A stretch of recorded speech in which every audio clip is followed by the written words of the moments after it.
to your Friday afternoon during finals week Canvas training. I'm very glad that you're all here. My name is Allegra Davis Hanna. I teach English for the Connect campus, and I've actually been working on the LMS transition since October of 2019. So I'm very excited to be here, and I hope that this session gives you some more comfort and some more confidence when it comes to using Canvas. We'll be here for 2 hours.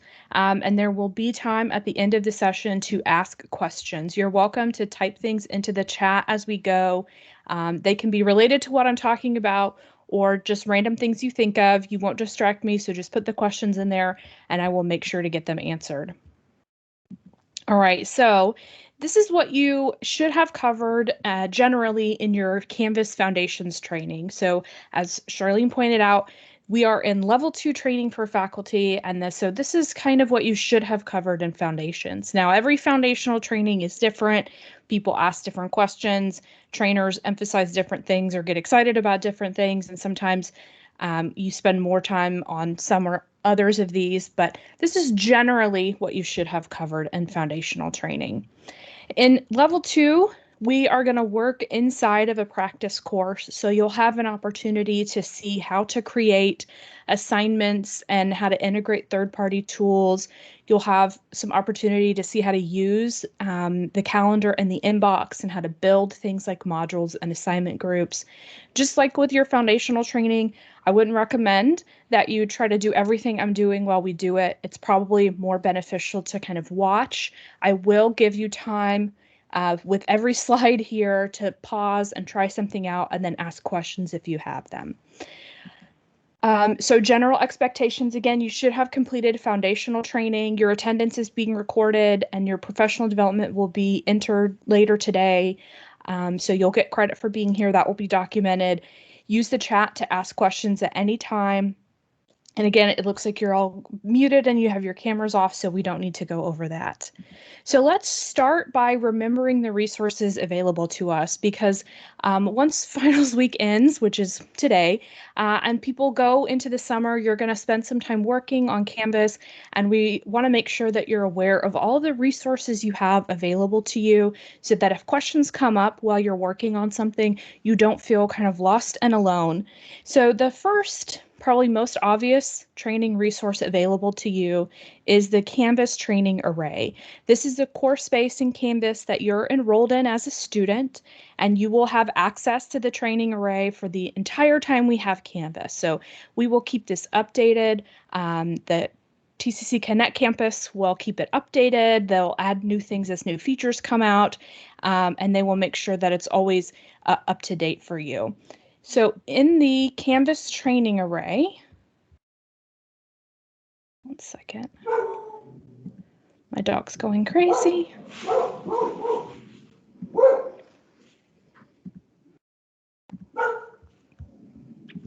All right, so in the Canvas training array, you have lots of resources. I'm not going to click on all of them, but I do want to point out two things that you might want to pay close attention to. The top 5 resources is the page where the most requested things, the things that are most top of mind for people, are linked to. So you see setting up the course template, TCC training videos from Instructure, which I'm going to show you a little bit later. TCC training videos. These are actually YouTube videos that we're making at the Connect campus and Canvas trainers are creating. And so you see, we only have a few right now. If you have a topic that you'd like us to create a 5 to 10 minute video about, just walking you through a specific function, let me know. I'm making those videos, so I'd like to add one if you have something that you'd like a video about. Third-party integrations. So this page has lots of information on all of the various third-party tools that you might use in Canvas. So if your questions are about Pearson or McGraw-Hill Connect or My Math Lab or Proctorio or Respondus, all of that stuff is in here in this third-party integrations page. There are some walkthrough videos, there's PDF guides, and they really go step by step to make sure that you get it set up. We're not going to spend very much time on these today because each one of these is kind of vastly different. So showing you one would kind of be misleading if it's not the one that you're using. So that information is here in the training array, and it's very helpful and handy to have that there.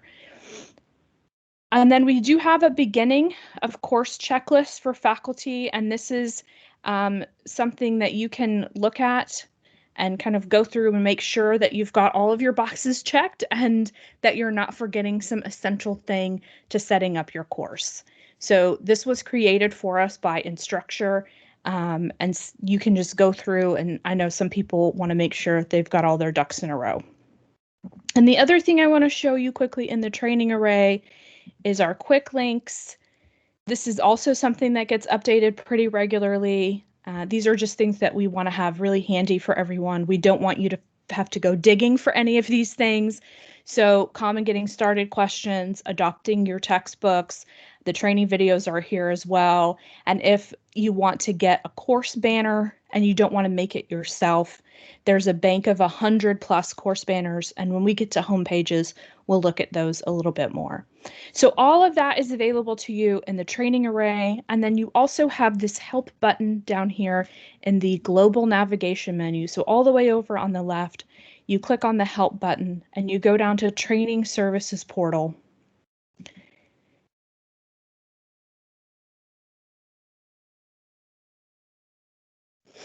And this is a set of resources made available to us by Instructure. We're paying for unlimited access to these resources, so feel free to make as much use of them as you'd like. We have learning pathways, and so those are multiple videos or things put together that you can work through at your own pace asynchronously. There's courses, and those take about an hour. Some of them are shorter, and those are on specific topics, and so you can see if there's a topic that you're really interested in. They have short videos, so 5 to 10-minute videos about specific topics. So if you're interested in using the inbox or the speed grader or things like that, you can come and watch these. They're very well-made videos, professionally made videos from Instructure. And the thing I want to draw your attention to is the live trainings. So these are live webinars led by Instructure trainers focused on various topics. They're each about an hour long, and you have, again, unlimited access. So you can take these trainings many times. You can take as many as you'd like. And they have trainings on quizzes. They have trainings on using the teacher app. They have trainings on managing your assessments, on exploring the Canvas Commons, accessibility, all of those kinds of things that you might want to delve a little bit deeper into this summer once you get your mind wrapped around Canvas. So these are live trainings. You can sign up for them. You just click on, let's say if you want to go to accessibility, and you can see the various times that it's being offered, and then you can register. You can repeat those. You can take all of them. We have unlimited access to those. So lots of resources available to you.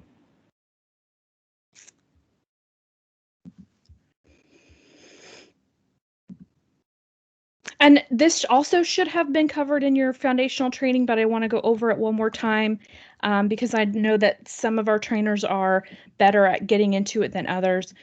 It's important in the student experience that courses have similar navigational structures so that students always know where to find particular things in their Canvas courses, and so that certain things are hidden from students strategically. So it's not that we want to, that TCC wants to institute some kind of standardization across the board. It's really just standardizing your navigation. So your course menu should have these elements, and really these elements only: home, syllabus, announcements, modules, grades, people, rubrics, and then any third-party tools that you use. So if you use Proctorio, or if you use Pearson, or if you use OneDrive, or your students will be using those tools, then you want to put those into the visible course menu, but everything else should be hidden from students. That includes hiding things like discussions, assignments, files, All of those kinds of things should be hidden from students because students should be getting into course content by clicking on modules. And we want all classes to be set up so that students access course content through modules. So the link that I just put in the chat has a very detailed step-by-step instruction on how to set up your course menu that way. And if you copy a course, then the course menu settings would copy as well. So you shouldn't have to do it every single time or every single semester. All right, now we're really ready to jump into it, right? So let's talk about creating assignments. So let's start by opening a practice course. And I'm going to use this training demo course I have. So if you have a sandbox, a test course, a demo course that you've built for yourself, you can play around in that one. If you don't, you should have over here a start new course button, and you can start a little demo class just to play around in and get used to the functionality of Canvas. So you're going to go to modules. Now, if you've copied over a course from Blackboard, then you would have modules already here. And you see I have modules that I've copied over. But if you want to start a new module, then you hit that plus module button, and I'm going to name this module So Glad It's Friday. You probably would name it something more like a module 4 or week 5 or chapter 27, but for our pretend demo module, I'm going to name it So Glad It's Friday. All right. You know what? I can even put week 16 because it is week 16 of the semester.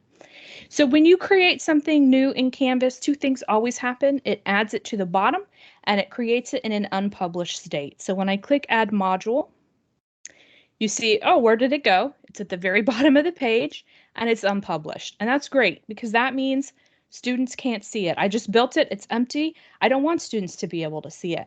But if you want to move it to the top, you have two ways to do that. You can click on these two sets of dots over here and you can drag it. Or you can click on this kebab over here. We call these three dots the kebab. Click on the kebab and just say move module to the top. And there it will be at the top. And so you can also do that to move modules to the bottom to put things in a different particular order. Speaking of drag and drop, once you're on the modules page, you can drag and drop things from one module to another pretty easily. And then you can reorder your modules also. So I've created this empty module and I'm going to add an assignment to this module. I add something to it by clicking on the plus sign. So this plus sign right here is to add something to the particular module. So I'm going to click plus. So if I had assignments that copied over from Blackboard, they would be listed here. But today I'm going to create a brand new assignment. We're going to start from the very beginning. And I'm going to call it the snow cone essay because my child is begging for snow cones today. So here we go. Add item. So you see, again, it added it to the module unpublished. It's available to me, but not to my students. And again, that's good news because I don't want students to see it yet. So I'm going to click on that to set up the assignment. And you see there's no information yet for the assignment except the title. So I'm going to hit edit. And I have my rich content editor. I know you spent a ton of time in foundational training talking about your rich content editor. So of course you can type your instructions for the essay. You can format that text. You can make it a different color. Please don't use red. You can import a picture. And that can be a picture from your computer, or if you click on Unsplash, you can select from images. Oops. Those are not snow cones. Let's try it with an O. You can select from images. That's all right. We'll make it ice cream. that are royalty free and available to you. So you would select the picture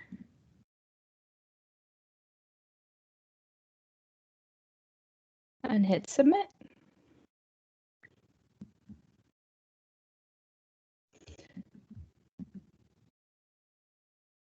And so you see it's got alt text, which is descriptive to ice cream cones. It's embedded, and you can click on it and drag the corners to resize it. Oops, I accidentally right-clicked there.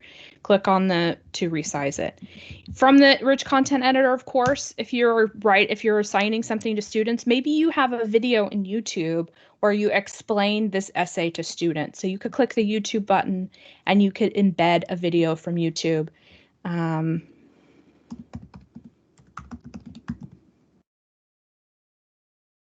Right? Embedded. Or if you don't have a video where you explain the assignments to students, but you want a video that explains your assignments to students, you can click on Studio. And Canvas Studio is a full video platform system. So this is a place where you can create and store videos. You can also use them for video quizzes. You can upload pre-existing videos. So if over the past year you made some videos for students, you can upload them to your library in Canvas Studio and you can manage them from here. If you click this record button, you'll have the option to use your webcam or to record your screen. And so those are kind of the two leading types of videos.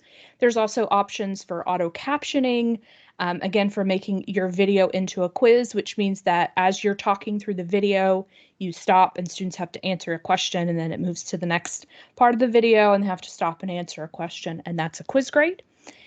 And again, you can upload things from your computer or things that you had previously put up into YouTube. And so we have this whole video platform system. As a very important reminder, you should not be uploading videos that are longer than 10 minutes. If you have a 40-minute lecture about snow cones, you want to break it up into 4 10-minute pieces and upload those 10-minute videos for students.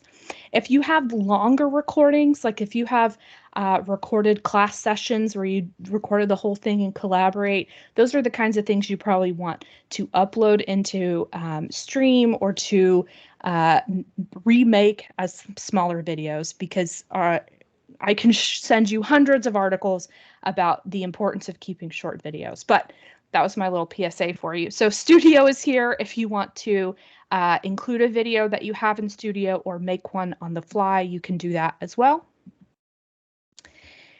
And again, you can do all of the stuff that you can do in your rich content editor, but let's say here I've got all my instructions for this assignment.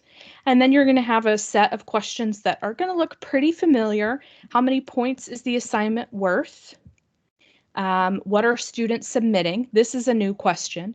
So no submission is for student performances. So students giving speeches in your class or students doing presentations in class. Online submission is anything that the students are going to submit to you through Canvas. So if it's a paper, a video, a file, a Google Doc, a PowerPoint, anything that gets, or just plain text, anything that would get submitted through Canvas. On paper is exactly what it sounds like. So if you're teaching a face-to-face class in the fall and your students are handing something into you, you create an on-paper submission to get that into your gradebook. An external tool would be things like McGraw-Hill and Cengage. So I'm going to select online, and I'm going to have them upload files. And I only want my students to be able to upload Word documents and PDFs, and this will prevent them from uploading anything else. So if you've ever had a problem with students uploading Pages files from their MacBooks, this would prevent that from happening. I tend to let my students have 2 attempts. Sometimes they upload the wrong file the first time, and so it's just easier for everyone if they can upload the correct thing a second. And then you would turn it in. The plagiarism checker, so that's built in right here. So we're going to turn that on as well. If it's a group assignment or peer reviews, and then this is very important. I'm going to give you another PSA. It's very important that you put a due date on the assignment. The calendar and due date functionality is all over Canvas, and it works really well, and it's very helpful both for you and for students in course management that assignments have due dates attached to them. I know many of us in Blackboard didn't put due dates on assignments because they were very challenging to change and update, and often you had to update and change them in multiple places, and they didn't really show up on the calendar very well, but that's not true in Canvas. So you definitely want to make sure that everything you create in Canvas has a due date. And if you copy a course from fall to spring, you have the option of rolling over the dates so it cascades all the changes. And that way you don't have to re-enter all the due dates. You can choose to make things available from, so that would hide it from students until a particular date, and you could close it if you wanted to the day after something is due, if you wanted to do that. And if you need to give specific students or groups of students different due dates, you can do that as well. So this is actually another faculty member, but let's say I needed to give Natalie an extra due date. So Natalie gets extra time on her assignment. I can set that up for her as well. And then it would close for Natalie on June 1st. And so once I've got that all set up, you can kind of see all the things I did to create that assignment. If it's ready to go and I'm ready for students to see it, I'm going to click Save and Publish. If I'm not quite ready for students to see it, I can just click Save, which means I would still be able to do work on it. I don't know about you guys, but now I need dessert. So all this information is here. Now let's say that you want to put a rubric on this particular assignment. You see this Add Rubric button. This is not in the Rich Content Editor. So this is after you've done everything in the Edit button and you've hit Save. Then underneath that, you have the option to add a rubric. Canvas has a pretty easy to use dynamic rubric creator, so you can build one right here. It won't take too long.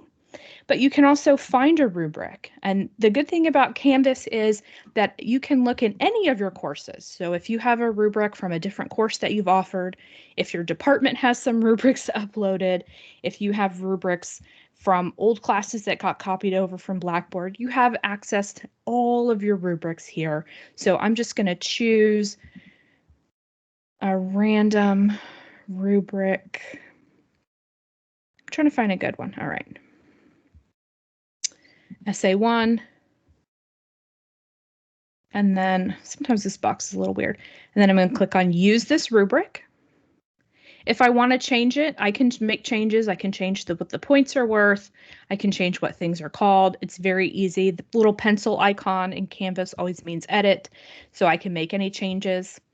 I am also going to click Use this rubric for assignment grading, because that's going to save me a step. I'm going to click on these boxes when I'm grading this assignment, and I'm going to allow it to calculate the student's grade, which I will show you, I promise.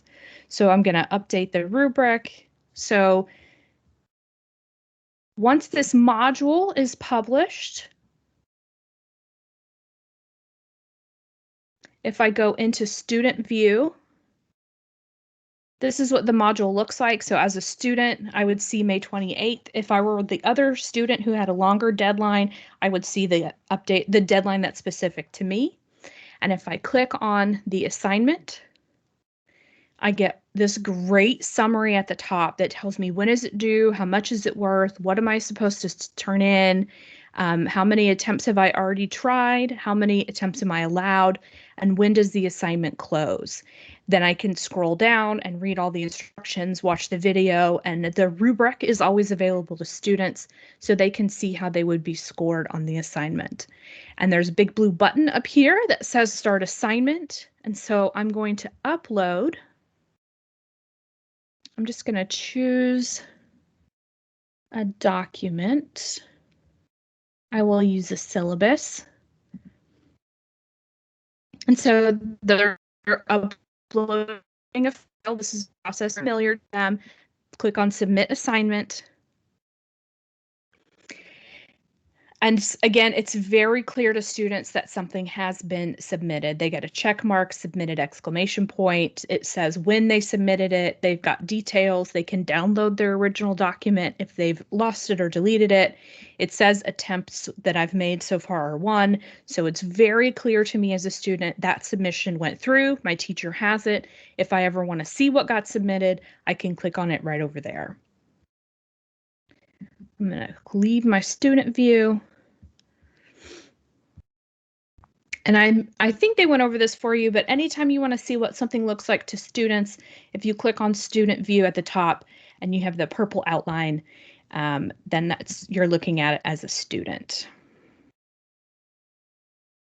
So go ahead and take a minute to practice adding an assignment, creating an assignment, going through some of those steps, and let me know what questions you have about situating assignments in your modules.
Okay, I don't see any questions.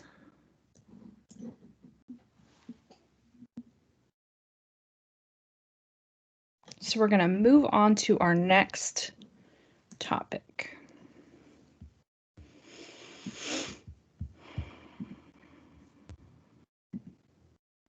All right, so next we are going to talk about the calendar and the inbox, 2 Canvas favorites. All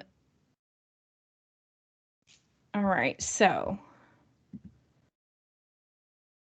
as I said, the calendar is kind of everywhere in Canvas. The functionality is very integrated.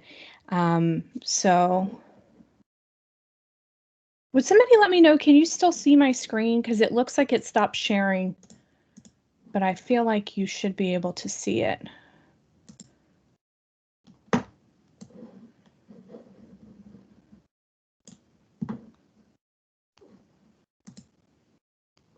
Okay, great, thank you. So let's talk about the calendar. So from your dashboard, or from really anywhere in Canvas, you can access your global navigation menu, and you see that there is an option for calendar. So if you click on calendar, and students will have the same global navigation menu, and they will have the calendar button as well. You see it pulls up something that looks just like a calendar. You can, and students can, filter by course. So if they only want to look for things from a specific course, they can do that. And I want to make sure that my training demo course is showing up. It's going to show up in pink. They kind of color code it for you, and so students would see each of their courses in a different color. And so you see that the assignment that I created is showing up here on the calendar, and if I or a student were to click it, they get this little pop-up that shows them a brief, the information about the assignment. So as a student, if I am pulling up my calendar and I say, oof, what do I have due next week? Okay, I have the snow cone assignment. What is that again? I can click it. And then if I click this, it's actually going to open it right up in, so it's going to open the course and then open the assignment. I will get the set information. And if I wanted to hide specific classes, I could unclick these and I wouldn't see them anymore. Anything in the past, it's got a strike through it. You can still click it to see what it was, but you see that that's got a strike through because it's in the past. But that's not the only place that the calendar shows up in Canvas. The calendar is also on your dashboard. And you see I have a to-do list as a faculty member. Your to-do list is things that you need to grade. And so these are things that have been submitted in my various demo classes, and it shows me what the assignment is, what class it's a part of, how many points it's worth, and when it was due. So if this were really my dashboard and I were really looking at this and it says this was due January 29th and I still haven't graded it, that would be like a panic moment for me. So it's going to organize them in order of due date. And so it shows up to me for my dashboard. Here are the things that I need to grade. And then here are the things that are coming up. From inside of a course, students have a to-do list, and that's the things that they need to submit. So when they open your course, they will see what's coming up that I need to do. And actually that snow cone assignment's not showing up because it's not due until next week. But let me show you a different one so you can see that student view.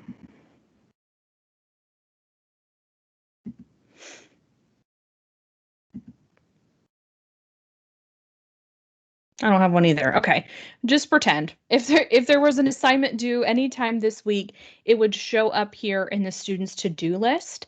The other thing that shows up for them in to-do list is recent announcements. I think they show up there for like 7 or 10 days. So that draws students' attention to your announcements as well. So the to-do list is populated by the calendar, or by the due date that you put on the assignment. So that's, again, another reason why you want to make sure that assignments have due dates is they show up on your to-do list and on your students. Another place that those due dates show up is actually on the syllabus.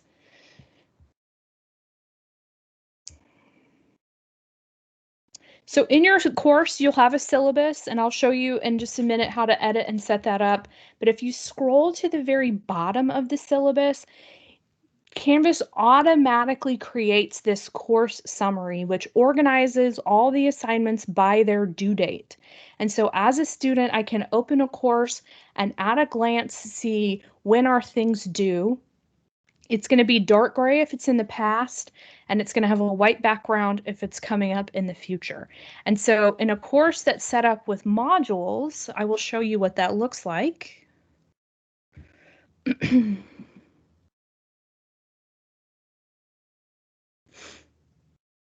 Syllabus. I forgot what I was clicking on. So at the very bottom, you'll see that on February 19th, all of Module 5 was due. On February 26th, all of Module 6 was due. And students can kind of very easily see their progression through the course. And that's automatically created. And should you change a due date on one of those assignments, it would change automatically in the calendar, on the to-do list, on your to-do list, and on the course summary. Students can also select to get notifications to remind them that things are going to be due or that things are due today. So due dates are very, very important to set up in Canvas. The last thing I want to show you on the calendar is that you can create things from the calendar view. I don't think this is going to be especially popular. I don't think it's the best way to create things, but if you're looking at the calendar and you're trying to map out your course, you can create things from the calendar. So if you are, let's say that you're looking at fall and you're trying to figure out how you want to space out assignments, you can click on September 3rd and you can say, I want to create test 1 for here and just throw it up there. And then I want to create test 2 for here. And you have the option of which course a particular assignment belongs to.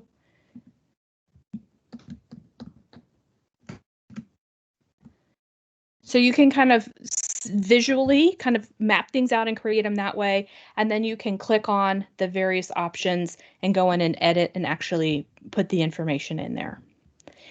That's probably not the way I would do it, but you do have that ability to create things on the fly from the calendar. You can also create your own to-do list, and so that's something only you would see. If you want to remind yourself to create a module, and I want to remind myself tomorrow, create that module. I just put that on my own calendar. No one can see it but me, but that reminder is there for me, and it will show up on my to-do list as well. And you can also set up appointment groups. So if you have a 2-hour availability and you say, I'm available for appointments if you want to grab one and set one up. And so you set up the time frame, which courses students can come from to pick the assignments, and they pick their own 15, 20, 30-minute appointment and sign up for it. So that way you don't have to schedule individual appointments. So that's lots of functions in the calendar. But we also have the inbox. The inbox is also something that's in your global navigation menu, and it's also something that's going to make communication a lot easier for you and, more importantly, for your students. So as a student, if I click on inbox, it's going to pull me to this page, which looks kind of like any, web browser-based email inbox. I can click this button up here to compose a new message. But it's built into Canvas. So if I pick a course, let's say this is the course I'm taking, and then I go to I can select teachers. And so I don't need to remember my teacher's name. I don't need to remember their email address. I don't need to spell anything correctly. I can just pick my course and then click on teachers and email whoever the teacher is in that course.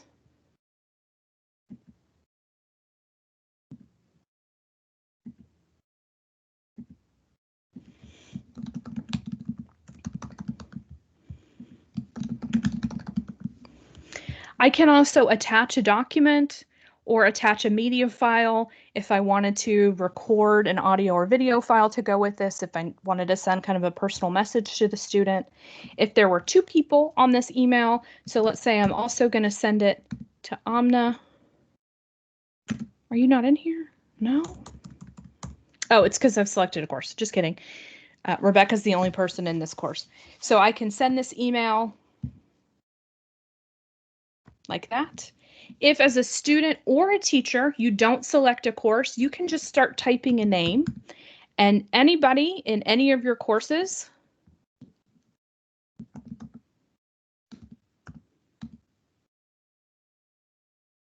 will show up. Now I have all of you showing up because I'm the teacher of the training array.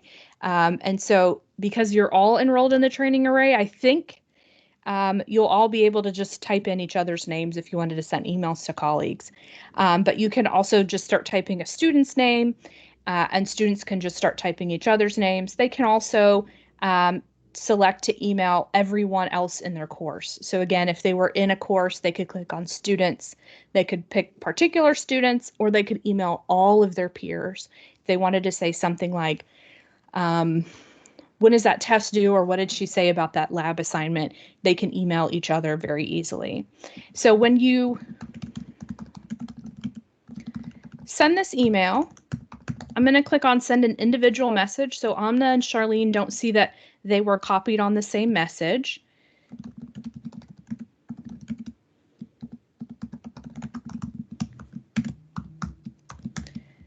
And I'm going to hit send.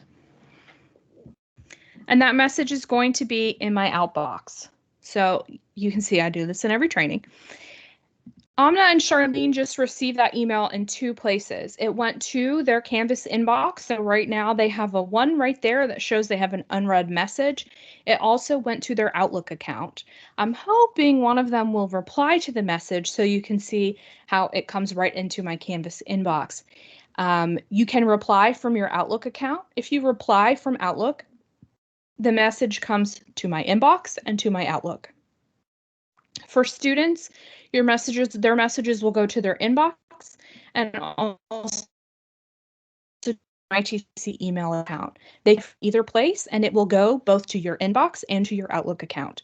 Now, on the surface, that might sound like it's going to be crazy and messy, but it's actually very good. You can set up a rule in Outlook to have all of these Canvas messages forwarded to a particular folder. If you're worried that your Outlook email box is going to get crazy, you can have them all sent to a specific folder. But the good news is that they're in both places. So if you're checking one more than the other, you're going to catch all the messages. It's also all documented in the LMS. So students wouldn't be able to say something like, I emailed Professor Gaetti 15 times and she never replied. All of her replies would be right here in the Canvas inbox. They're documented in the LMS. And so everybody can find all of their communication in both places. I have found it's really convenient to be able to reply from Outlook and have it go straight to the student. And I don't have to verify anything, that it's the right student, that it's the right email address, that it's coming from their TCC email account. If it's in the inbox, the student's identity has been validated already by Canvas, so I don't have to worry about that. So I'll give you a minute to look at the calendar and the inbox and let me know what questions you have. If you want to try changing a date and seeing every place that it changes, if you want to, you're welcome to send me a sample message if you want to try that in Canvas. Just take a look at those two features and let me know what questions you have.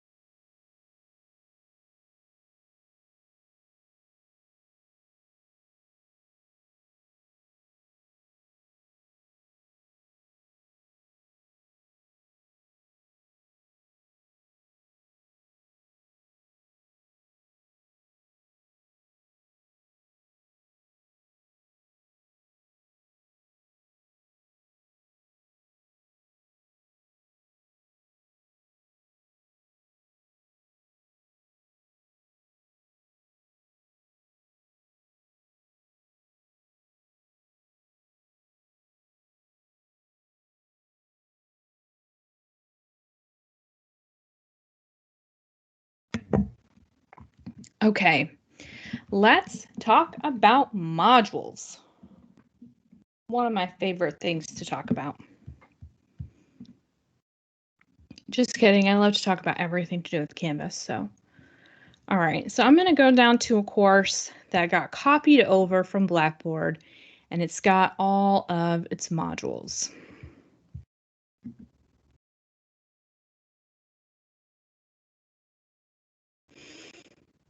So students, again, should have these menu options and only these menu options in your class: home, syllabus, announcements, modules, grades, people, rubrics, and then any third-party tools that you're using. You see all of these things down here are hidden. And we're going to talk in a minute about assignments and why that particular link is hidden from students. But we just want to get everyone into the custom of using modules to navigate to course content. And that's because you can organize the information in modules exactly the way you want to. You can keep all of the things with week one in the week one module. So those things are all tied together. The assignments, the information, the reading, whatever information goes with them, they're all together. Having lists of discussions and assignments kind of out of their context might be confusing for students, and so this is the preferred way to do it. So this is what a module looks like to students. There are multiple items in this module, and they would navigate through them by clicking the first one and going onto the next button. I'm actually going to use my module 3 for this. So I have this is the world literature class. I have a module on ancient Egypt that I have created. The first item in the module is a page. So this is an introduction to the module. It has, as all of my introductions to lessons have, it has the objectives and it has a to-do list. Canvas allows me to course link. So these are all links to things within the Canvas course.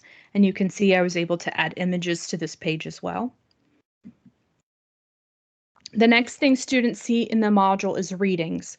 So I teach English, which means my students have to do lots of reading. reading. I actually create readings in the modules as a. I do that because I want them to be on their calendar, on their to-do list, and I want to see that they need to do the reading. They don't just have to write the discussion board, they also have to do the reading that week. So as you can see, I set it up as an assignment with a due date. It's worth no points. There's nothing they submit, but I just want them to see it on their calendar. So this is what they need to read. There's things from the book. I have notes. I have this page of reading strategies for students who are struggling with the kind of challenging readings. And so once they've gotten through this page, they click next. And this would be notes.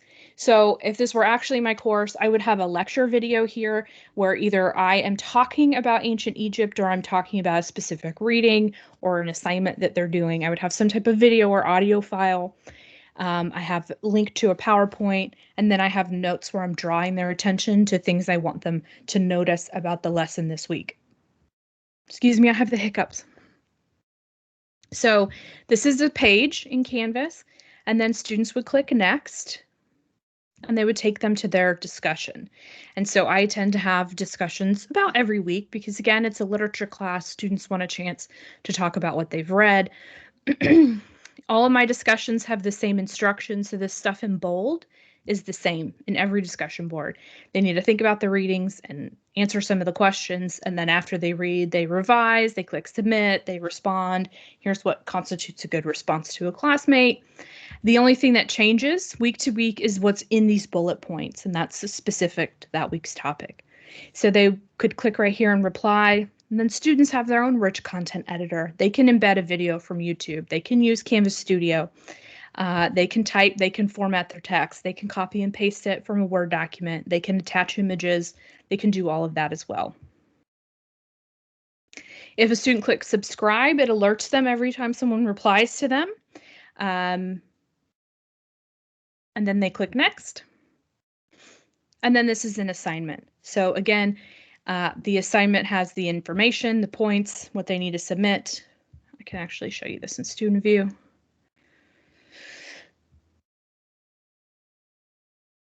So they have the rubric, the information.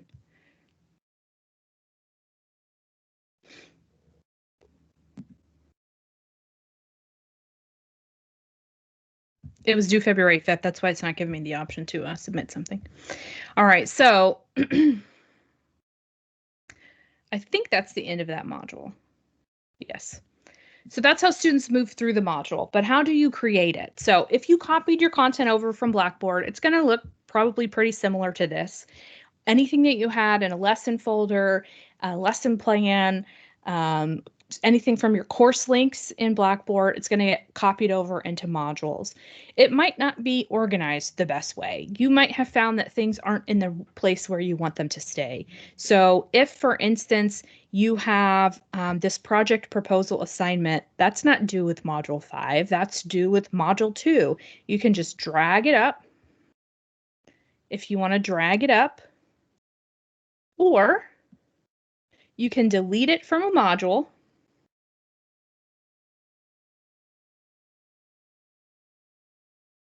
and then add it to another.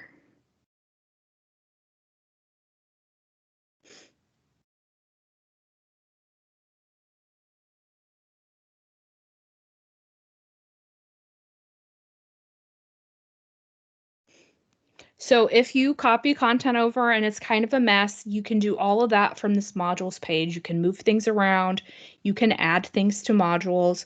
And again, you click that plus sign and you have the option to add a quiz, to add a file, to add a page. So that's just a page in Canvas where you can put text and videos and embed files. You can create a discussion, you can add a header, and that's just really to help you organize things within a module. You can add an external URL, so you can add a website to being part of your module, or external tool. Again, that'd be something like McGraw-Hill or Pearson. So you have all of those options.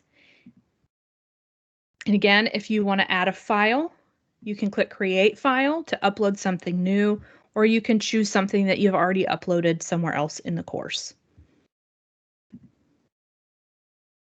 So modules are how students will find and access course material, whether you're teaching online material or whether you just have your PowerPoints. And so it's just a few files in your course materials. They're going to get there through modules. Modules are very different from assignment groups. Assignment groups is really a function that is designed to be for instructors. So again, it's something that we hide from students because if I, as a student, open this, there are things that are due random days, grouped together. All of these assignments are out of context. So as a student, this page would not be super helpful to me. But as a faculty member, this page is where you do a lot of the things that you are used to doing in the gradebook. So this is where you would create assignment groups. So if you're weighting particular groups, for instance, if discussions are worth 10 points and essays are worth 50 points and lab work is worth 12 points, that's where you set up the weights. Or if you just want to organize and group assignments, you can do that. If you use a point system, so some things are worth 5 points and some things are worth 20 points, and then it all adds up to 100, then you don't really need to group your assignments because you're not calculating your gradebook that way, but you still can move things around and group them. So to weight assignment groups, first you create the groups that you want. So let's say that you want an assignment group called major essays and you want it to be worth 45% of the total grade. You click save. And where did it create the group? The very bottom of the page, unpublished. And so then I want to find all of the things related to major essays and I just drag them down into that group.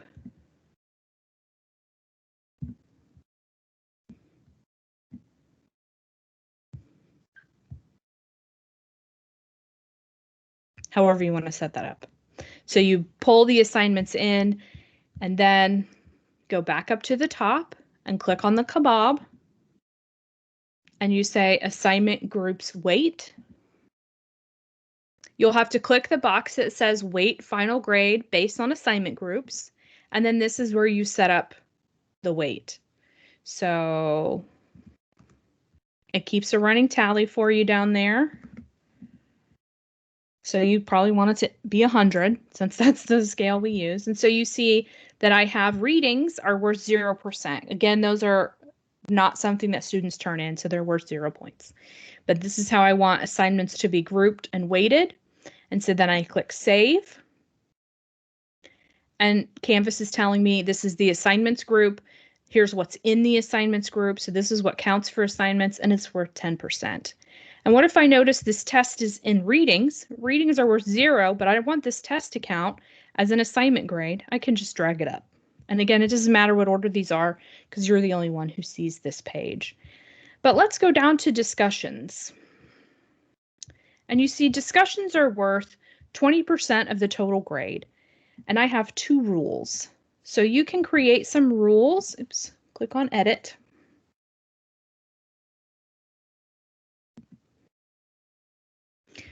So I'm going to let students drop 2 of the lowest discussion boards. There's 15 discussions. Everybody has a bad week sometimes. I dropped 2 of the lowest discussion board grades, but the module 1 discussion is required and essential, so I won't drop that grade.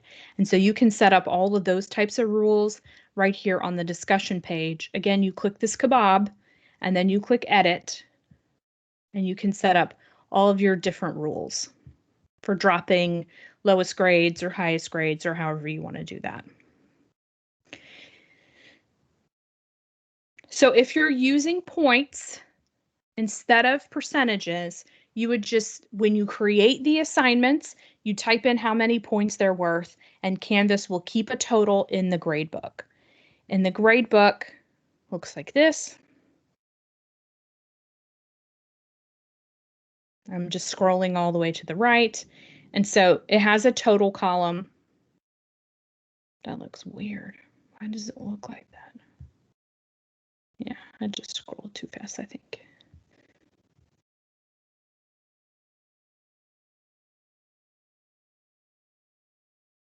It has a total column and it keeps a total for students.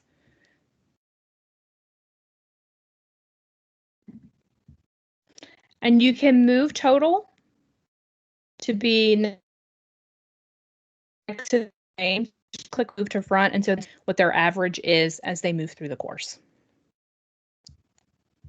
And if you want bonus assignments, you just create something that's worth 0 points so that students who don't do it, we won't count against them. And any thing that you type in there would be a bonus. All right, so I hope that helps you understand modules and assignment groups. So I'll give you a minute to play around, click around, and let me know what questions you have.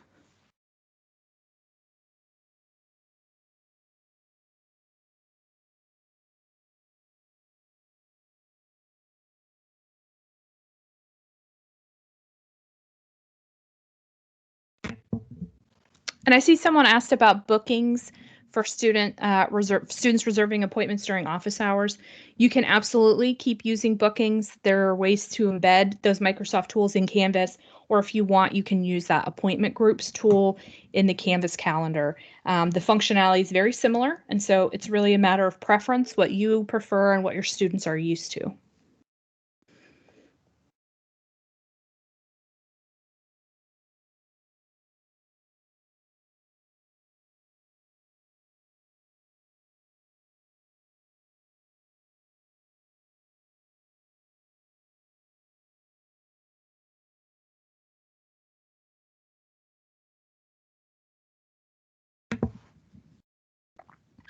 Okay, I'm not seeing any other questions, but remember, you can ask me a question at any time.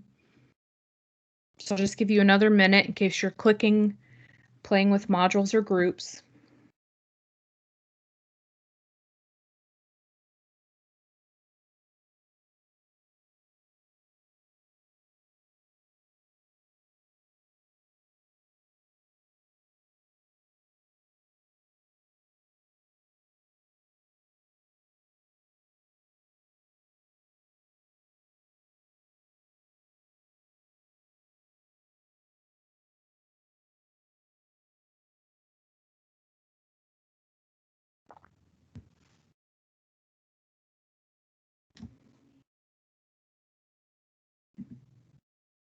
All right, let's talk about grading tools. This is very compelling for lots of us, so I want to show you all of the great features in SpeedGrader. And SpeedGrader is just what they call the kind of portal or interface that you grade student work through. So I'm going to go back to that demo course where I created my snow cone assignment. And if you remember, I submitted a kind of a dummy document to that assignment. So as a faculty member, as an instructor, that's in my to-do list. You see right here, grade the snow cone essay is showing up in my to-do list. It's on my dashboard. If I open up the demo course itself, it's going to be right here in my to-do list as well. If I click it, it opens up the SpeedGrader. But that's not the only way to get to the SpeedGrader. You can also get to the SpeedGrader if you're looking at the assignment in the gradebook. There's a button there, let's see, right here, that if I click this arrow, it will give me the option to open the SpeedGrader. And if I'm looking at the assignment itself, oops, so if I've gone to the snow cone essay itself, I will see right over here, there's been one submission total. In a normal class, it would say something like 12, 20 assignments have been submitted, and it would show me how many I've graded. I can download all the submissions if I, for some reason, want to grade them offline, but it will take me to the SpeedGrader as well. So you can get to SpeedGrader from your to-do list, from your calendar, from your gradebook, or from the assignment. It's all going to take you to the same place, which is this interface right here. So this portion of the screen is what the student has submitted. Remember, I just submitted one of my syllabi. And then this portion over here is where you can leave grading commentary and feedback. If you drag this gray bar, you can change how much space each of these is taking up on the screen. You can also zoom in to make the student's work bigger or smaller. And you can go page to page through the student's assignments. So let's first look at some of the things that you can do on the student's submission. These tools here at the top are only available to you if your students have uploaded a document or file to Canvas. If they've just typed in text, if you're grading a or a quiz, you won't have this gray toolbar at the top. These are tools for annotating student submissions. So one thing that you can do is leave comments using these little flags. It's called point annotation. I can change the color of the flag. I can make it blue or purple. For some reason, I can also make it brown. And then I just drop the flag and say whatever I'd like to say. Okay. And so you can leave those point annotations all over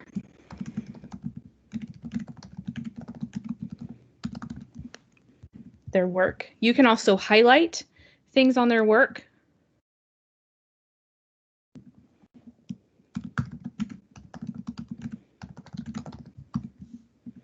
You can write on their work, you can type words, and again, you can change the color that the words appear.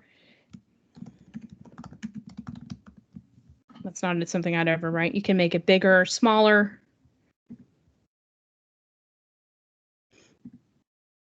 You can do a strike through, and so you can kind of strike through something, and then you would say,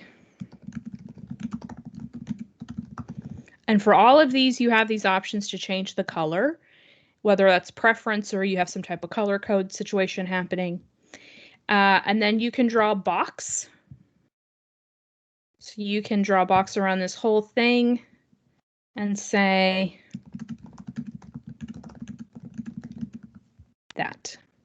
And again, you can color code that box. All right.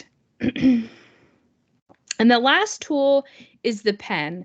And so this is not going to work super well right now because I'm showing you this on my MacBook. And so I have like a little touchpad here, but you can change the line weight and you can change the ink color and you can write or draw directly on their work. So if you're on a desktop computer or a laptop, the best you probably are going to be able to do is draw circles, maybe arrows. But if you're on a tablet, so an iPad or a Surface where you have a pen or a pencil, you can write directly on their work.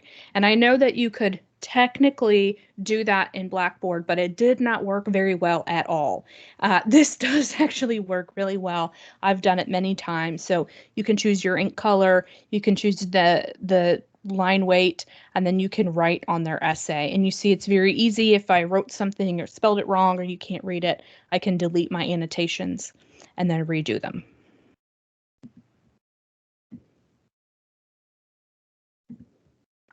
Or I can type a note about what I've circled.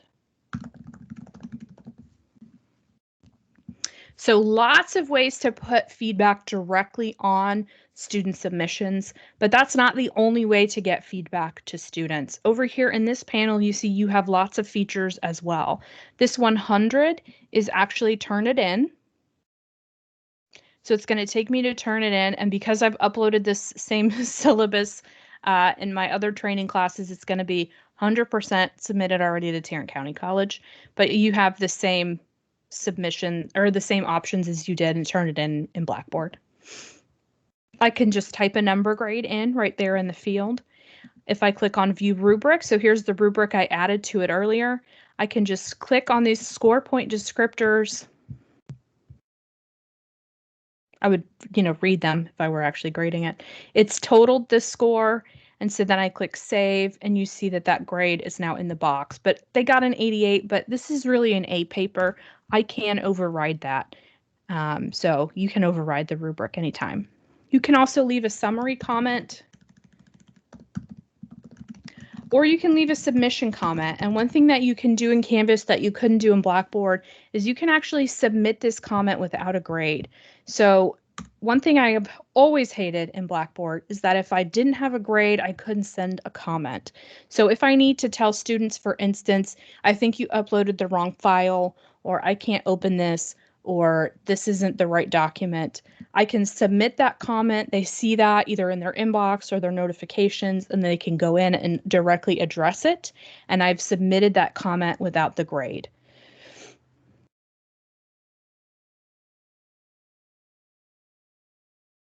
And so once a grade is in this box, there's a check mark next to the student's name to let you know it's been graded. I'm going to keep track for you up here how many you've graded, the average grade, and then you see there's a drop down. So I have 3 students in this class. There's only one thing that's been submitted, but you see I have 1 out of 3 students have a grade for this assignment. The average so far is an 88. If I put a 0 in here for Katie, it's going to change that running average up here, so that lets me know how our student's doing. And then you see Natalie's name is grayed out. That means no submission, no grade. If there were a blue dot next to her name, that would be something that's been submitted and has not yet been graded. And so once I've put in a grade for one student, I navigate to the next one and then to the next one using those arrows. So lots of functionality in SpeedGrader. And once you get used to where all the buttons are and where all the clicking is going to happen, you will be able to grade things pretty quickly.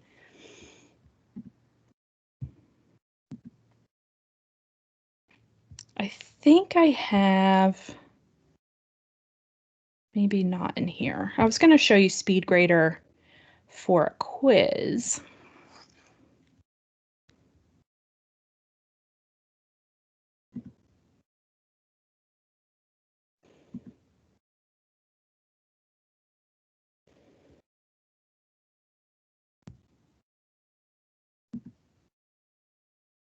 So this is a quiz.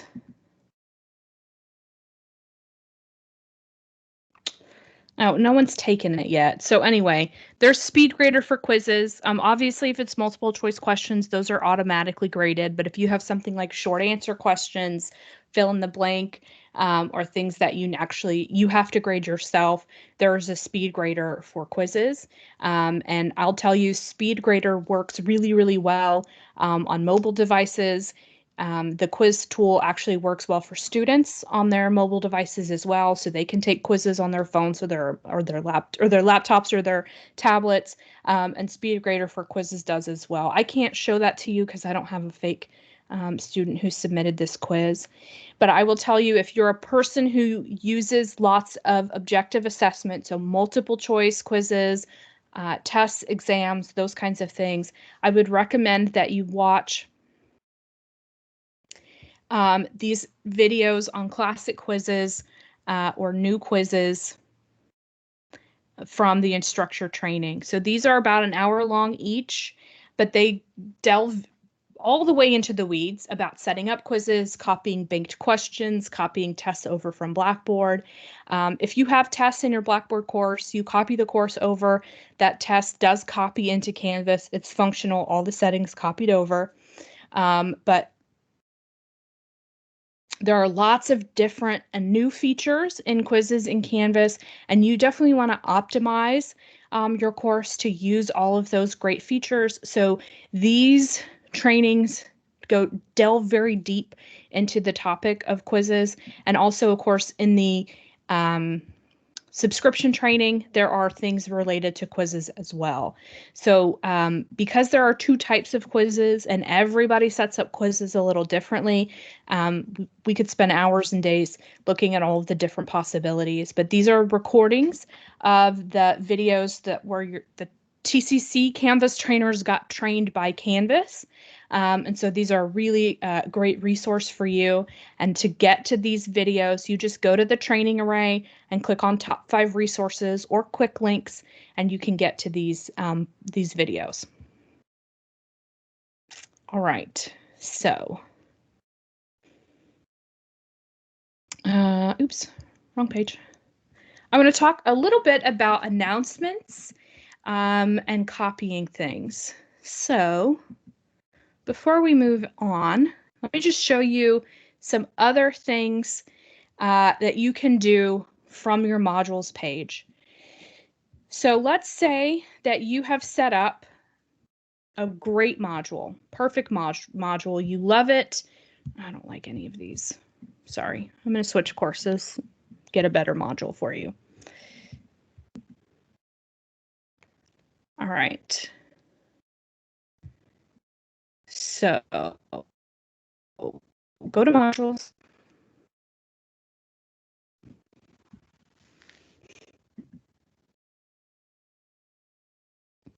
And let's say, here's my ancient Egypt module from before. I set this up. I really like it. I think it's a great module. I like the way it's set up. I like the way it's designed. I like the way that each of these things works together. So I can send you this module if I wanted to.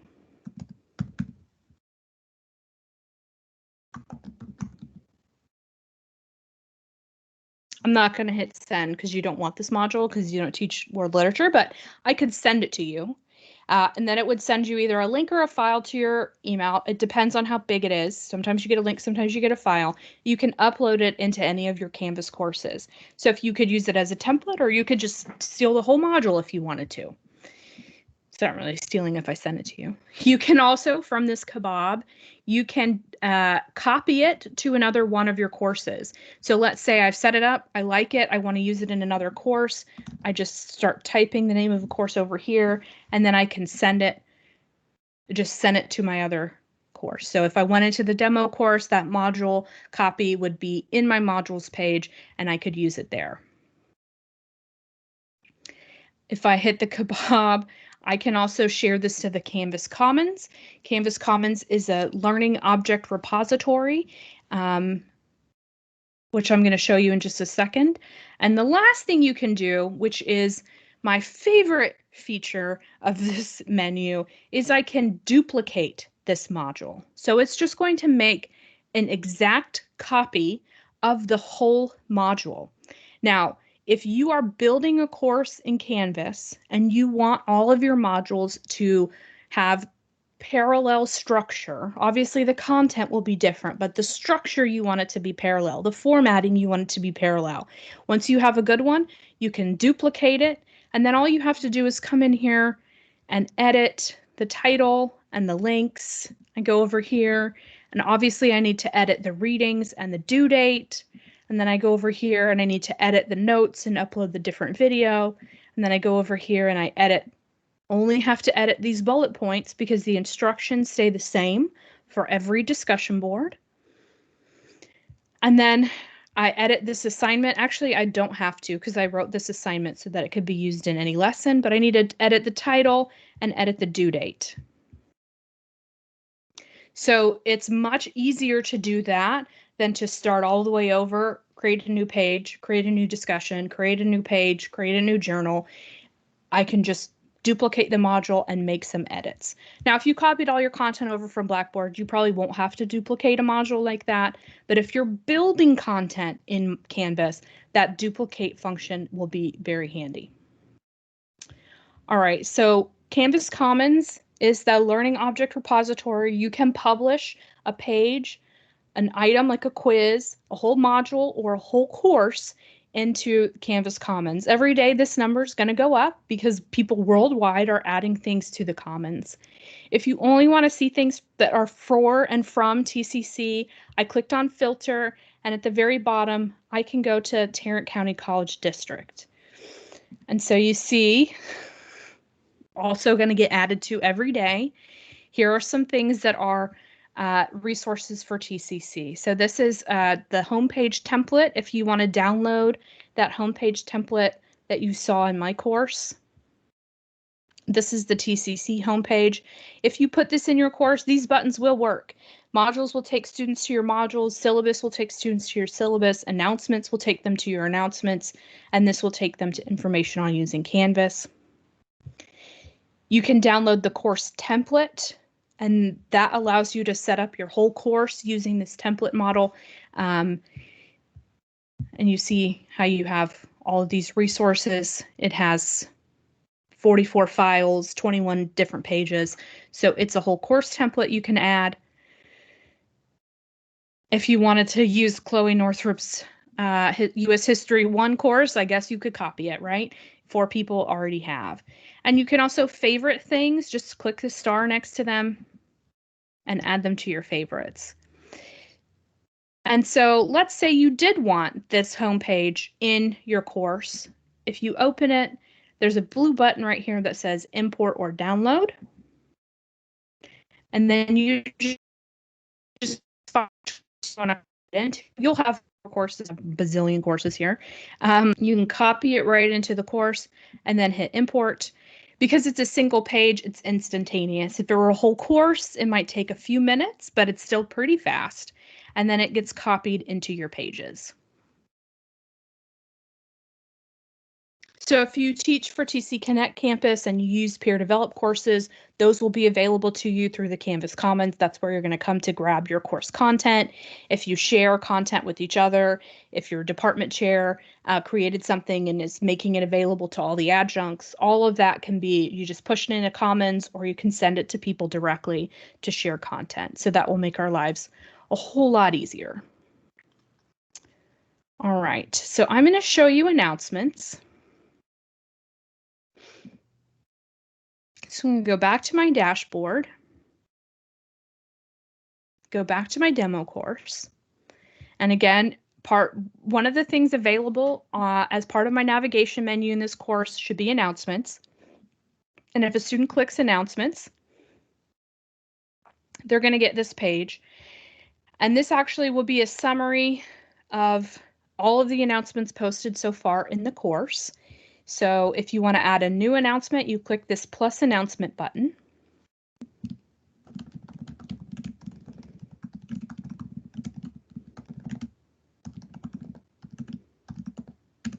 What's Monday's date? I don't know. We'll find out in a minute. So I can type my text. I can format my text. I can add a video.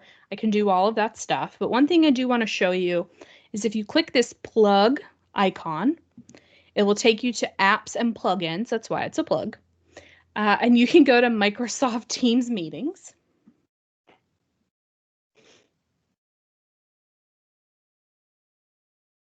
It might ask you to sign in, but it's single sign-on, so that shouldn't be an issue. You create a meeting link. And again, Monday's the 17th. All right.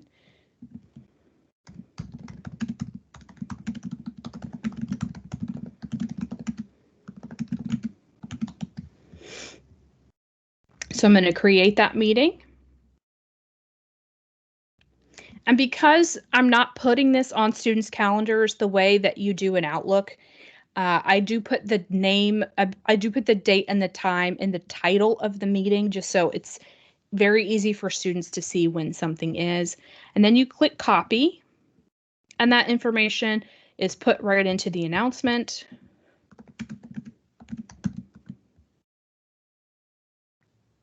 The join link is right there in the announcement.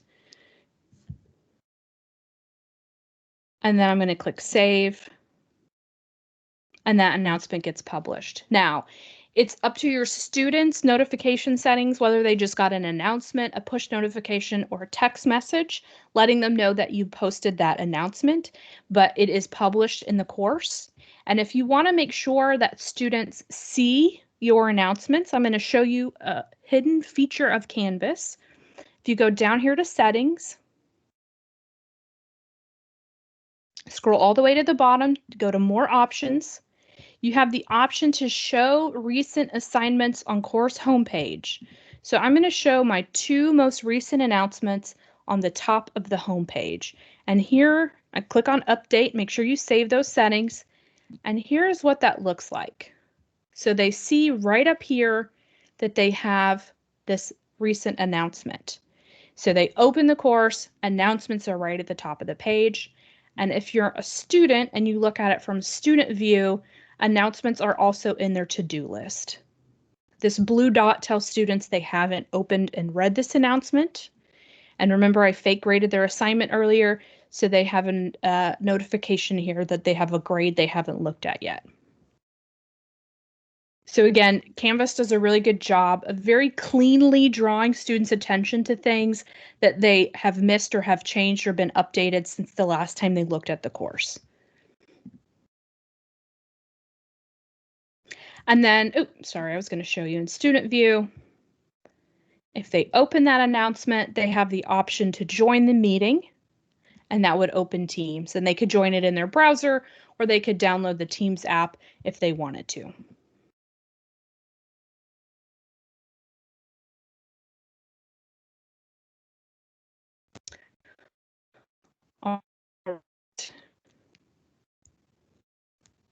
I think we only have one more page. Yes.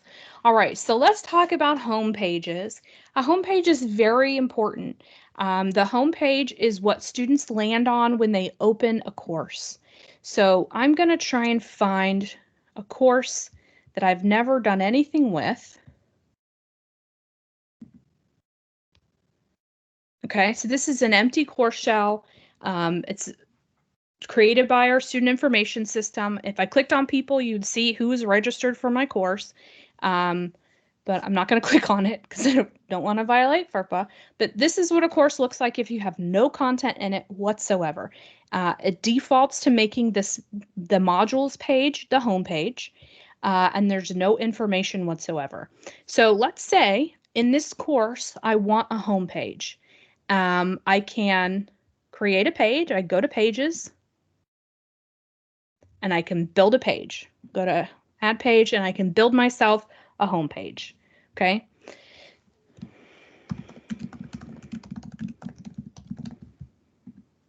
I can add a video. Let's say I have a welcome video.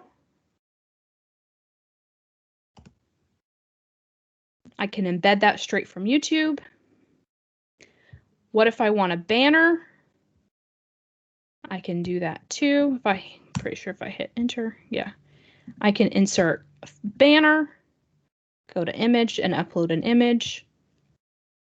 I can upload an image from Unsplash, all right?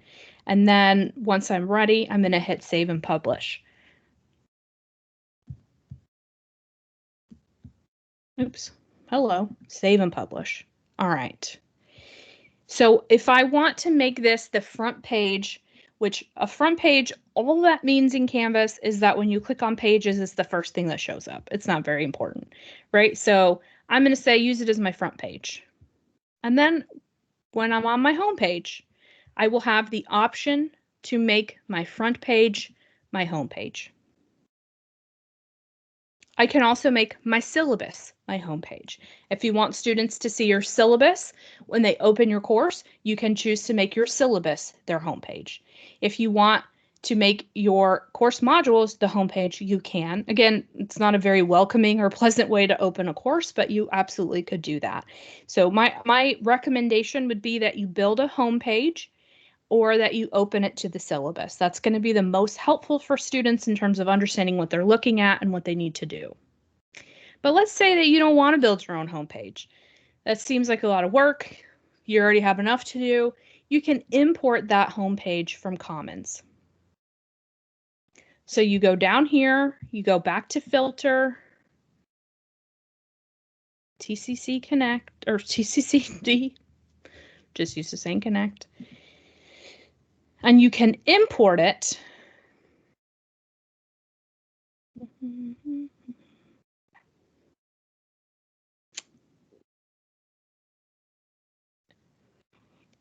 Oh, that's right. Okay. Well, you'll be able to choose your course and then you hit import. All right. And if you want, you can also download the page and it just downloads that file. You see it downloaded it to my computer. We are working, by the way, on making sure that the section numbers show up next to the course names. That's going to be in the next update. All right. So go back to my course that was empty. I think that was the summer course down here somewhere. It doesn't matter. And I can import existing content.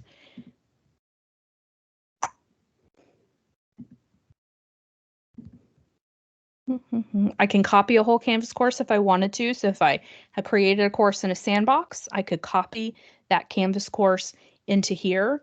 I can copy a Canvas course export package. That's anything that you get out of the Commons. I can a Blackboard zip file. So that's if you downloaded your Blackboard course as a zip file. I have that option. I think you can't see this pop-up menu. So I'm sorry about that. But I'm going to go to export package and then I'm going to choose a file. All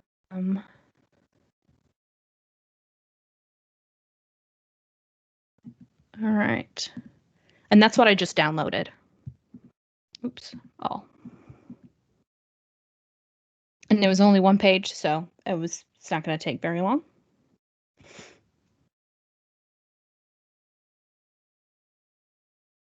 So again, you can copy it directly from Commons, or you can download it and upload it. Either one will work. You can upload your content from Blackboard, but I just uploaded the page. So you see course homepage template is now here. If I go to it, I can customize. I just click on edit. I can customize all of this information. If you teach biology, you can change this to say biology. You can change whatever you'd like on here. If you want to change this banner, you can make your own, or you can go to the training array where there is a bank of like 200 banners for you to choose from. That bank is in the top 5 resources. No, it's not. I just lied to you.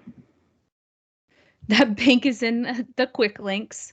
So right here, bank of course banners. Choose from 100+ banners. And there's lots of banners to choose from. They all have different designs.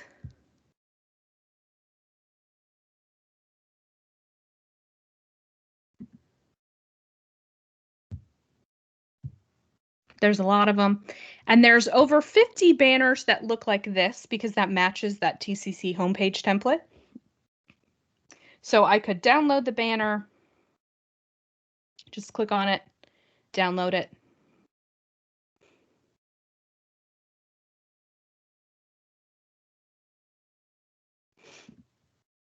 And then from here, I can insert an image and I can upload the banner that I just downloaded.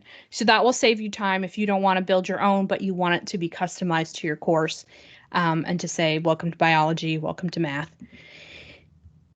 So you've got the homepage exactly as you want it. You click save. It is your homepage. Make it your front page first, and then go to home. And from choose your homepage, make your front page your homepage. And that's what students will see when they open the course. So again, front page just means it's the first thing you see when you click on pages. Homepage is what students see when they open their course. And this homepage template you can download from the Canvas Commons, and you can directly import into any of your courses.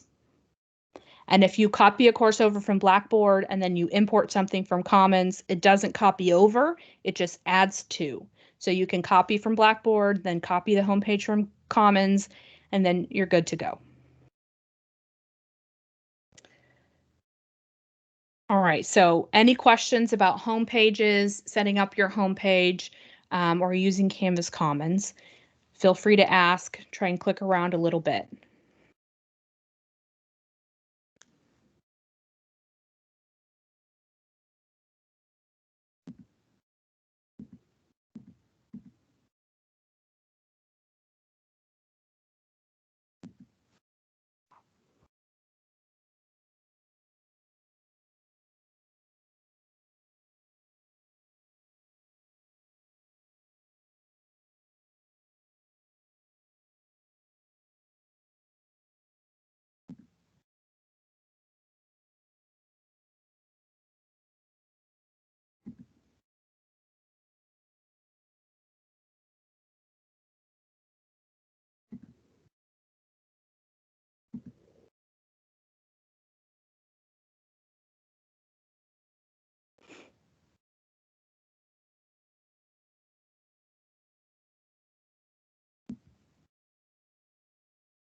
Okay, the last thing I have to show you, and then we are going to have time for open questions, is syllabus. So I'm actually going to unshare and reshare my screen so that you can see everything just for a moment. All right. So this is a Word document. It's got my syllabus for creative writing.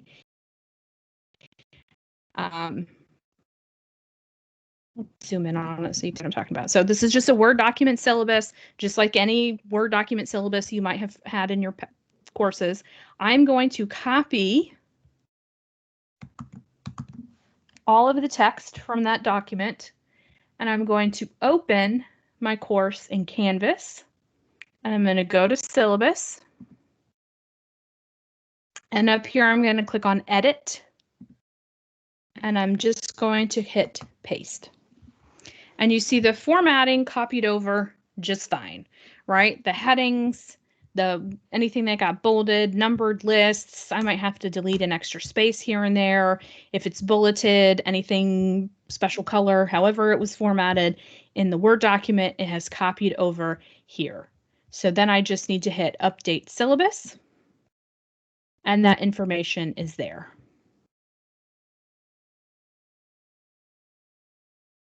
And if I wanted to, I could choose the home page and make my syllabus my home page, so that when students enter the course, they see the syllabus first. To answer the question in the chat, you could just upload the Word document, and what that would look like is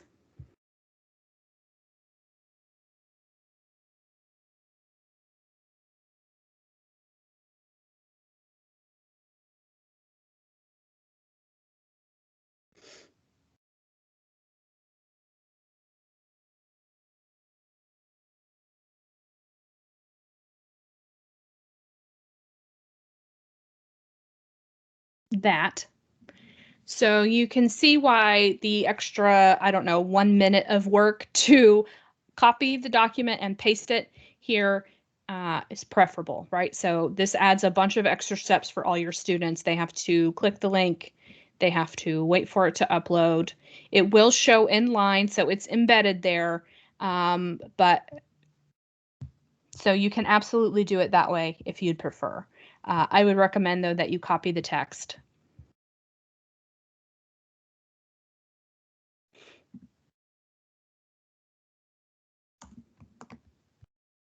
And have it show in the syllabus just like that. And the last thing I want to show you about the syllabus is that it's auto-creating a couple of things. One is that course summary that I showed you before. So if you go to syllabus, remember at the bottom, it auto-created this summary for students of when things are due, and by what due date and what time, and all of that information is here with the link to the assignment. But it also auto-created this right over here. So if you are using weighted grades, this came from the information you put in assignment groups. So you don't have to put this in your syllabus yourself. You set it up, and then Canvas populates this to your syllabus page. So students see, okay, assignments are worth 10, the project's 25, the major essays are 45% of the grade. That's how my grade is calculated. We're used to putting that information in our syllabus, but Canvas does that for you. I feel I have forgotten something, but I don't know what it is, so that's okay. All right. Oh, I know, I was going to show you. And if you want to make sure that your course has the right links right here, so home, syllabus, announcements, modules, grades, people, rubrics, all of that, you just go down here to settings, and then navigation. And if you drag something down here, it's invisible to students. If you drag something up here, it becomes visible to students. So let's say that you are using Pearson assignments, or you want to use Proctorio. You just have to find it from the big long list. Where's Proctorio? I don't know where Proctorio went. Oh, Secure Exam Proctor right here. Then you just drag it up. And if you don't like dragging, these 3 dots will always give you the option to not have to drag it. So I can enable or disable something. So if I click here, it will allow me to disable it, which will move it down. Or if I click here, it'll allow me to enable it, which will move it and then make sure you hit save.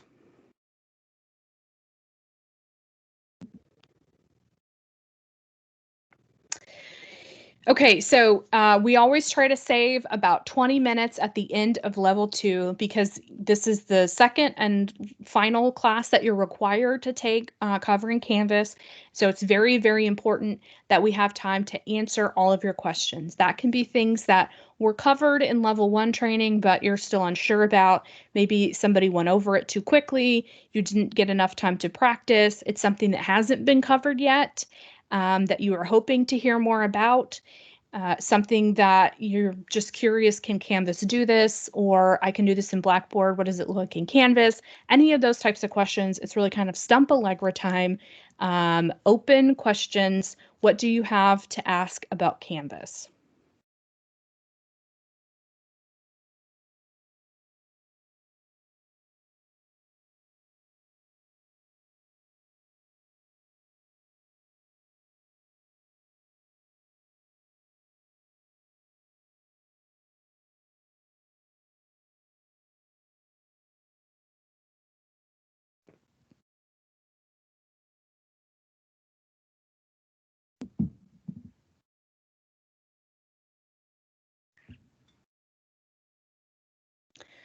So I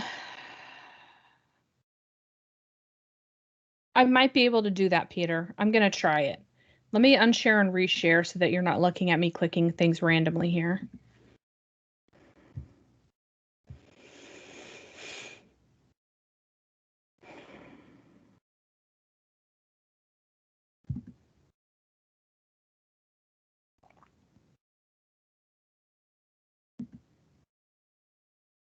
But as I think about how to do that, only because you're asking about Norton, and I've used Norton before, I might be able to show you that.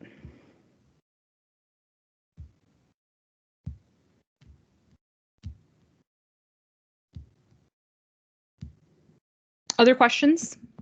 I'm actually going to try and make it so that you guys can come off of mute so that if you have a question but you're not sure how to type it out, you will be able to do that. Just remember it's being recorded, so don't start yelling cuss words at me. Just kidding. I know you never would. But yeah, Charlene, if you want to go ahead and unmute, I think you should be able to do that now. Okay, I just wasn't sure. I could have done it the other way. I just wasn't sure which way you wanted us to do it. But is it advantageous for us to maybe buy a book or something, on Canvas that we could keep kind of next to us or something for a while and could help us? And I guess the question is, what version of Canvas is it, so that if I were to buy a book or anything to help me with it, what version would I need? There's only one version of Canvas. Uh-huh. And that's the most current version. So,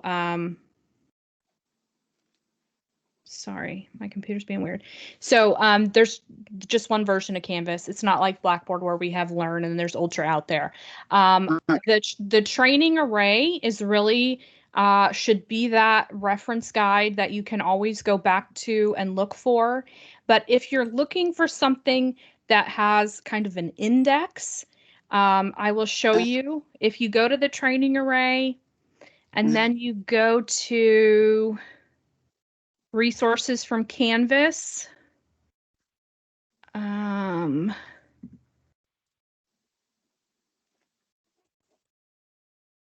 Let's see.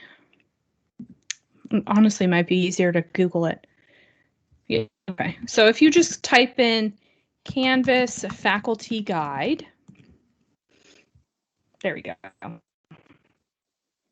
Instructor guides. This is probably what you're looking for. Yes. Uh-huh. Yes. So just Google Canvas instructor guide, and then you can see. So if you're like, what does this thing mean? You can look for it in this index. So if you forgot what modules are. You can click on modules, and then how do you set it up? How do I use the index page? How do I add it, publish it, add prerequisites, edit it? All that stuff is here in the Canvas guides. And Okay. so again, you just type Canvas instructor guide. There's a link to it in the array, but I'm not sure where I put it. So Well, you said that you could do it. We can do it just in Google, yeah, just and Google Canvas instructor guide. we'll get it. Yep, Okay. absolutely. Alrighty. Thank you. Mm-hmm. And I'll say this: the Canvas has these things called resource documents. So those are like PDFs that walk you through some of the more complicated things like peer review or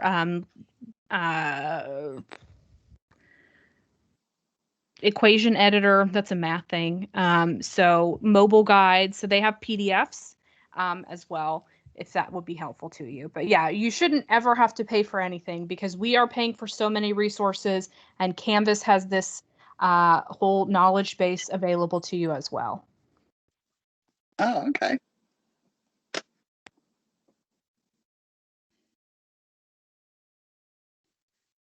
Well, thank you very much. Oh yeah, absolutely. All right, what other questions do we have?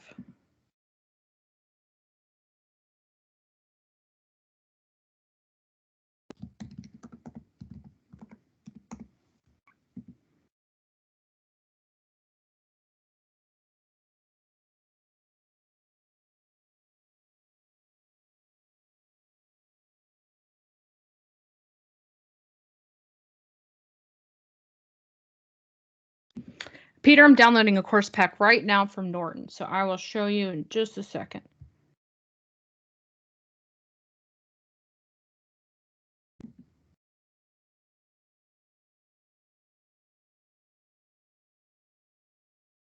Goodness. All right.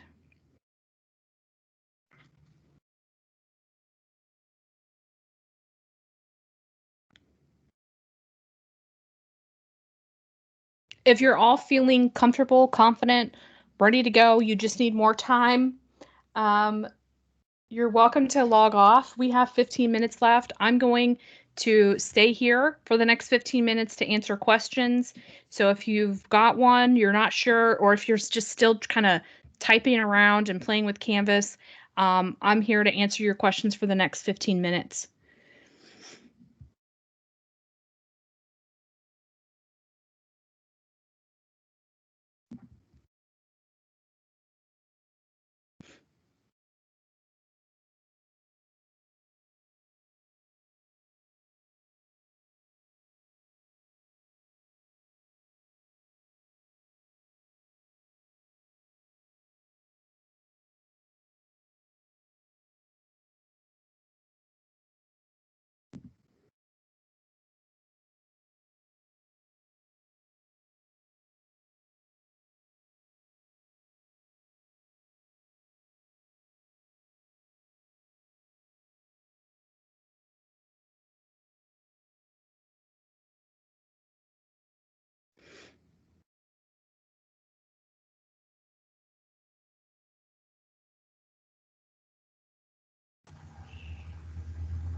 Hello. Hello. I have a question about this Microsoft group thing. Like, I'm looking, I've watched everything, but I don't actually have a place to type anything in chat. I see everybody else's chat. Would you have any, at the top it said this meeting chat is muted? So muted just means that it's not sending you alerts because you're in the meeting. So if you have at the top, you should be able to just are you able to see the chat? Like able to just type thank you, Allegra. Yes, I can see that. So right under that, you should have the option to type a new message. Yeah, that's what I thought it usually is. All I have is some rolling squares. I Okay. don't know. I don't know why. All right. I thought would that could help me. Like right now, I can't type anything in to chat, but thank you. Yeah, sure, absolutely. All right. All right. So, Peter, oh, do you have another question, Terry? Well, somebody typed in there. What do we need to do? Anything else to get credit for the session? Nope. Your attendance is recorded. Okay. Thank you very much. Oh, absolutely. So Peter, I'm gonna go to Canvas Court. I went to import. Let me start over. Hello. So I went to import existing content, and the content type is a Canvas course package, basically.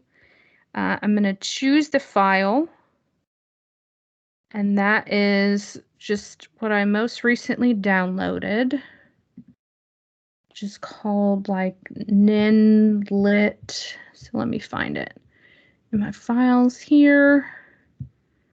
So it's the course pack you downloaded from Norton. I'm going to click all content and I'm going to hit import.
And so all of the course pack materials just went into my modules.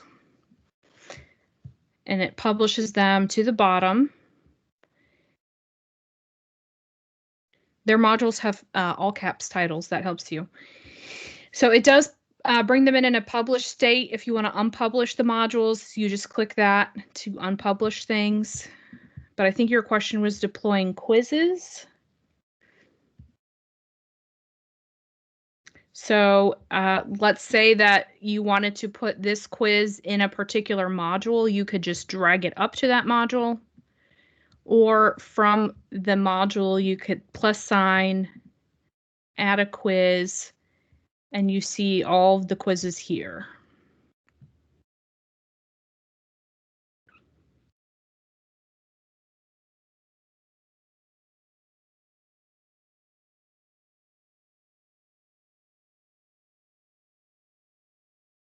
So you just choose whichever one you wanted in that particular module, click add, and then publish. So what I do when I pull a course pack in is I unpublish all of the modules.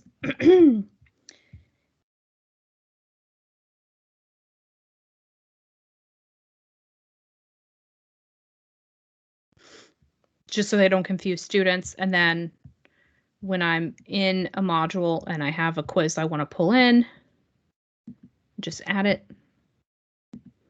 And then this is what it looks like for students.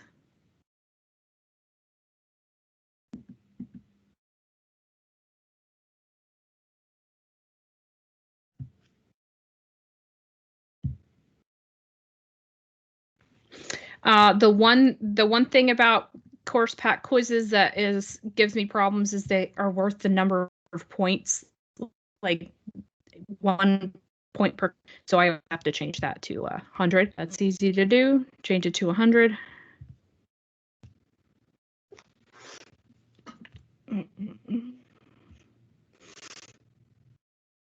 Where are my points?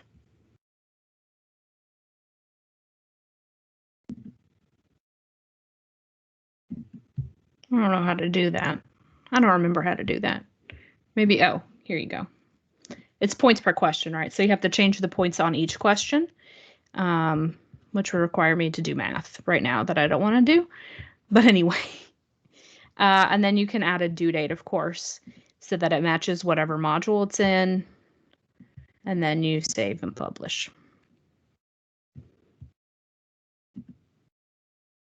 And of course, there's lots of stuff in the course pack that's not a quiz. So if you have pages, you can get essay questions as well.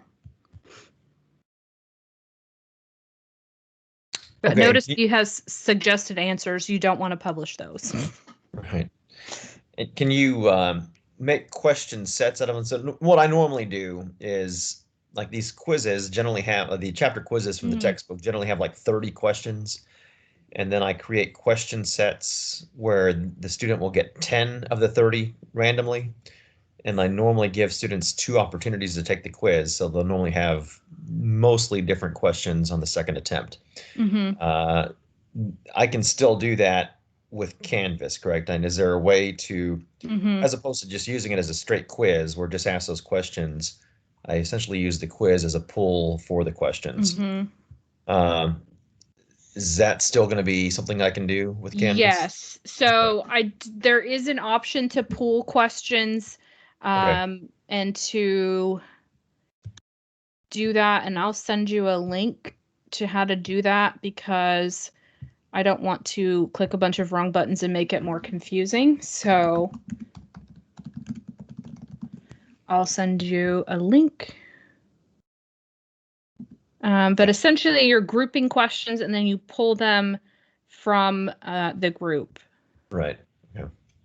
I think it's called group instead of pool, but.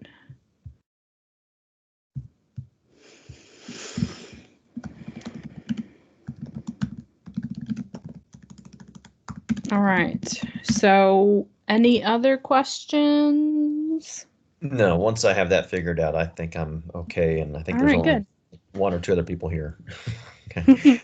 Thanks a lot, Allegra. Oh, yeah, absolutely. Thank you. Bye. And I bet, Pamela, you're here to end us. Well, end our session, not end us. So I will let you do that. And thank you for all of your help.